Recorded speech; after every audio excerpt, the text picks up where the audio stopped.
ഏവർക്കും ക്രിസ്തു പഴയ നിയമത്തിൽ എന്ന ഈ പോഡ്കാസ്റ്റിലേക്ക് വീണ്ടും സ്വാഗതം. ഇന്നത്തെ നമ്മുടെ വിഷയം യേശുക്രിസ്തു മത്തായി എഴുതിയ സുവിശേഷത്തിൽ പറഞ്ഞ ഒരു വചനമാണ്. ആദ്യം ആ വചനം നമുക്ക് വായിക്കാം. മത്തായി 11:11. സ്ത്രീകളിൽ നിന്ന് ജനിച്ചവരിൽ യോഹന്നാൻ സ്നാപകനേക്കാൾ വലിയവൻ ആരും എഴുന്നേറ്റിട്ടില്ല. എന്താണ് യേശു പറഞ്ഞതിന്റെ അർത്ഥം? അബ്രഹാം, മോശെ, ദാവീദ് എന്നിവരേക്കാൾ യോഹന്നാൻ വലിയവനാണെന്നാണോ? അങ്ങനെയാണെങ്കിൽ എങ്ങനെ യോഹന്നാൻ ഇവരെല്ലാവരേക്കാളും വലിയവനായി? യേശു യോഹന്നാനെ സ്ത്രീകളിൽ ജനിച്ചവരിൽ വലിയവൻ എന്ന് പറയുവാൻ ഉണ്ടായ വ്യക്തമായ കാരണം നമുക്കറിയില്ല. കാരണം യേശു ഈ പ്രസ്താവനയ്ക്ക് ഒരു വിശദീകരണം നൽകിയിട്ടില്ല. എന്തുകൊണ്ട് യോഹന്നാൻ ആ പദവിക്ക് അർഹനായി? ചില കാരണങ്ങൾ വചനത്തിന്റെ അടിസ്ഥാനത്തിൽ നമുക്ക് പരിശോധിക്കാം.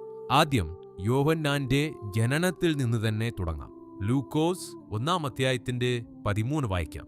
ദൂതൻ അവനോട് പറഞ്ഞത്, സക്കറിയാവേ, ഭയപ്പെടേണ്ട, നിന്റെ പ്രാർത്ഥനയ്ക്ക് ഉത്തരമായി നിന്റെ ഭാര്യ എലിസബത്ത് നിനക്കൊരു മകനെ പ്രസവിച്ചും അവന് യോഹന്നാൻ എന്ന് പേരിടേണം. യോഹന്നാന്റെ ജനനം തന്നെ ഒരു അത്ഭുതമായിരുന്നു. വൃദ്ധരായ സക്കറിയാവിനും എലിസബത്തിനും ദൈവം കൊടുത്ത വാഗ്ദത്ത ശിശുവായിരുന്നു യോഹന്നാൻ.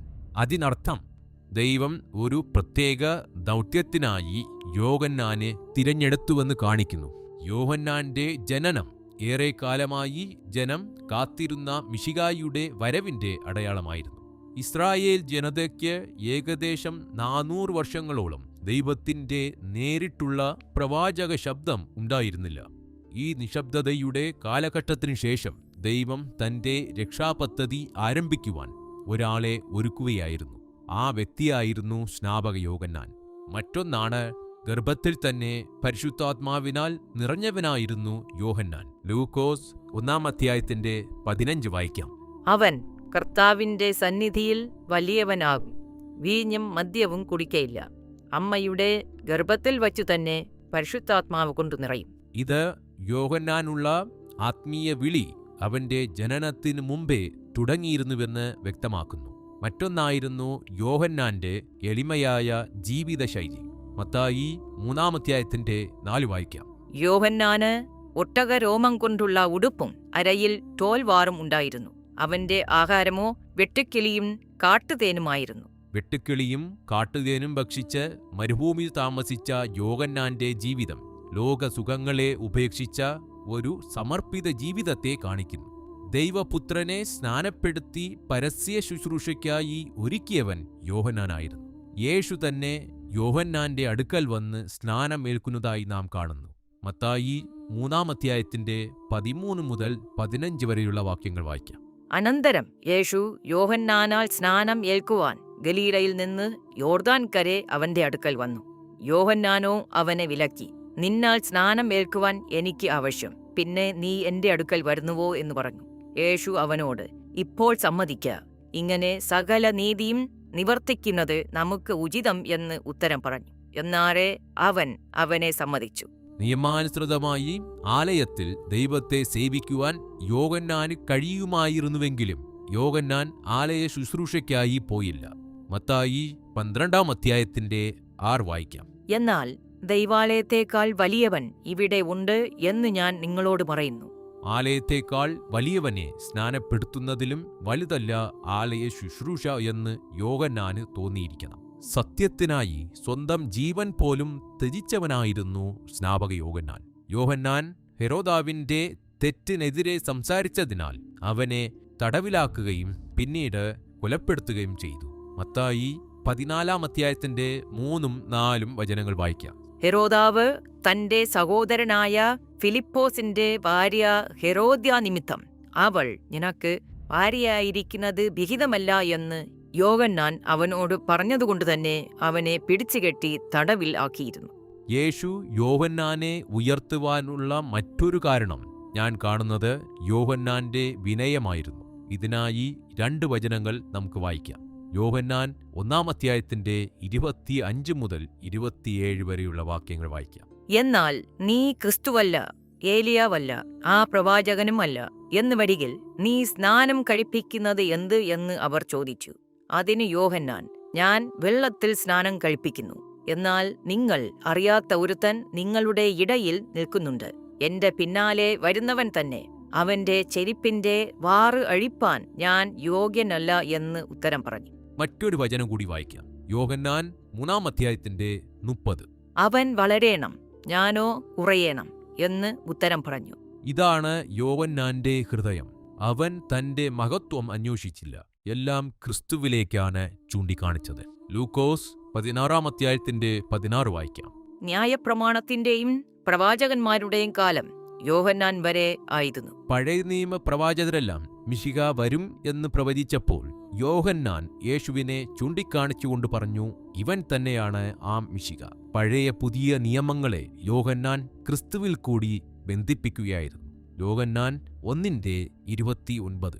പിറ്റേന്നാൾ യേശു തന്റെ അടുക്കൽ വരുന്നത് അവൻ കണ്ടിട്ട്, ഇതാ ലോകത്തിന്റെ പാപം ചുമക്കുന്ന ദൈവത്തിന്റെ കുഞ്ഞാട്. മറ്റുള്ളവർ ആഗ്രഹിച്ചത് യോഹന്നാൻ കണ്ടു, ലോകത്തിന് പരിചയപ്പെടുത്തി.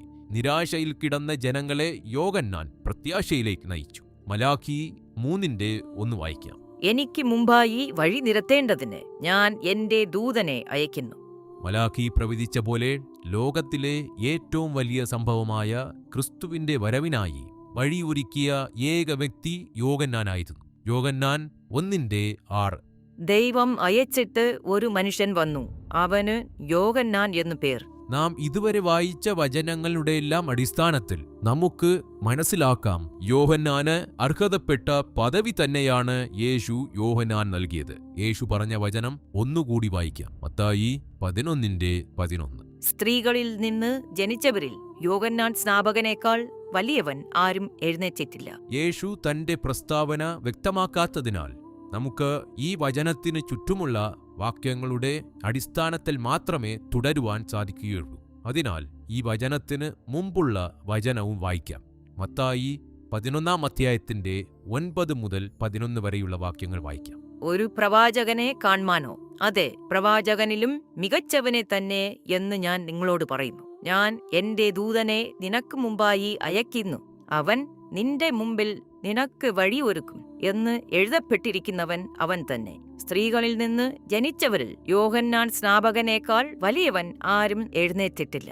യോഹന്നാൻ തന്നെ പ്രവചനത്തിന്റെ ഭാഗമായതിനാൽ യോഹന്നാൻ ഒരു പ്രവാചകനേക്കാൾ വലിയവനാണെന്ന് ഇവിടെ യേശു പറയുന്നു. കാരണം മിശിഹായുടെ വരവിനുള്ള ഒരു മുൻഗാമിയായി സ്നാപക യോഹന്നാൻ വരുന്നതിനെക്കുറിച്ച് പഴയ നിയമ പ്രവാചകർ പ്രവചിച്ചിരിക്കുന്നത് നാം മലാഖിയിൽ കൂടി വായിച്ചു. മത്തായി 11:11 യേശു ഇങ്ങനെ പറയുന്നു, സ്ത്രീകളിൽ നിന്ന് ജനിച്ചവരിൽ യോഹന്നാൻ സ്നാപകനേക്കാൾ വലിയവൻ ആരും എഴുന്നേറ്റിട്ടില്ല. സ്വർഗരാജ്യത്തിൽ ഏറ്റവും ചെറിയവനോ അവനിലും വലിയവൻ എന്ന് ഞാൻ സത്യമായിട്ട് നിങ്ങളോട് പറയുന്നു. ഇവിടെ യേശു ആദ്യം യോഹന്നാനെക്കുറിച്ച് പറഞ്ഞതിന്റെ വിപരീതമായിട്ടാണ് സംസാരിക്കുന്നത്. എന്തുകൊണ്ട്? കാരണം യേശുവിന്റെ രക്തത്താൽ സൃഷ്ടിക്കപ്പെട്ട സഭയ്ക്ക് കൂടുതൽ പദവിയും ബഹുമതിയും നൽകപ്പെട്ടിരിക്കുന്നു. അവർ ക്രിസ്തുവിന്റെ നീതിയെ ധരിച്ചിരിക്കുന്നു. അവർ ക്രിസ്തുവിലായതിനാൽ പുത്രനോടൊപ്പം കൂട്ടവകാശികളാകുന്നു.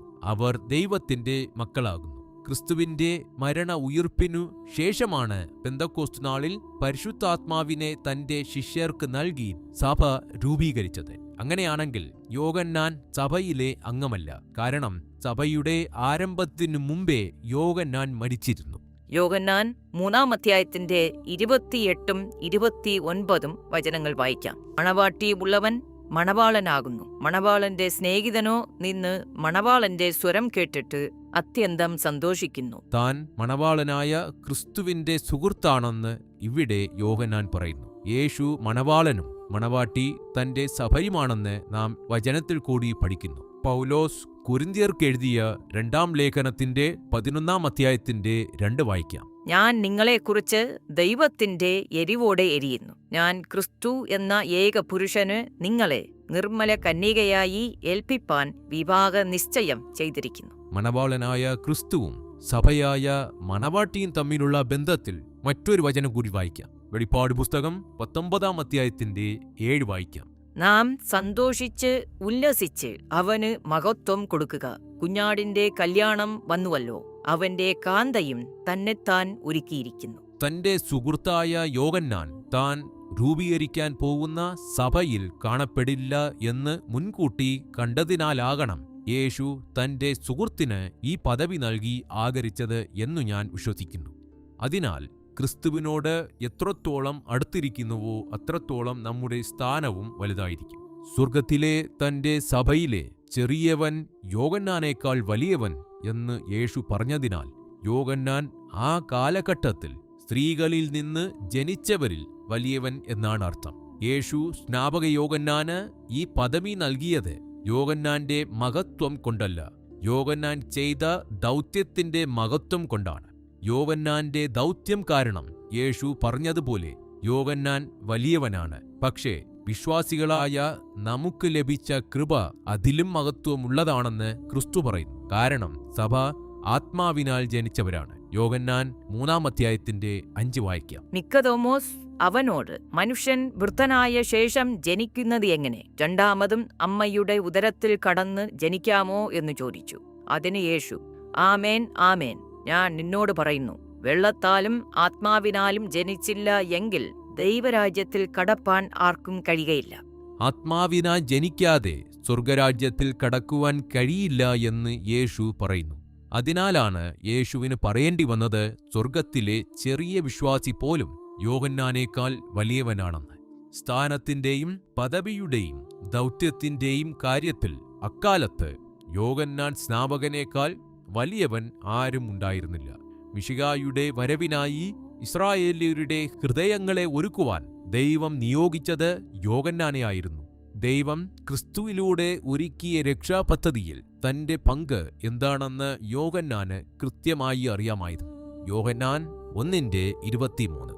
അതിന് അവൻ, യെശയ്യാ പ്രവാചകൻ പറഞ്ഞതുപോലെ കർത്താവിന്റെ വഴി നേരെ ആക്കുവിൻ എന്ന് മരുഭൂമിയിൽ വിളിച്ചു പറയുന്നവന്റെ ശബ്ദം ഞാനാകുന്നു എന്ന് പറഞ്ഞു. യെശയ്യാവ് പ്രവചിച്ച പോലെ യോഹന്നാൻ ഒരു ശബ്ദം മാത്രമായിരുന്നു. പക്ഷേ ആ ശബ്ദം ലോകത്തെ ക്രിസ്തുവിലേക്ക് തിരിച്ചു. നമുക്കും ആ ശബ്ദമായി മാറാം.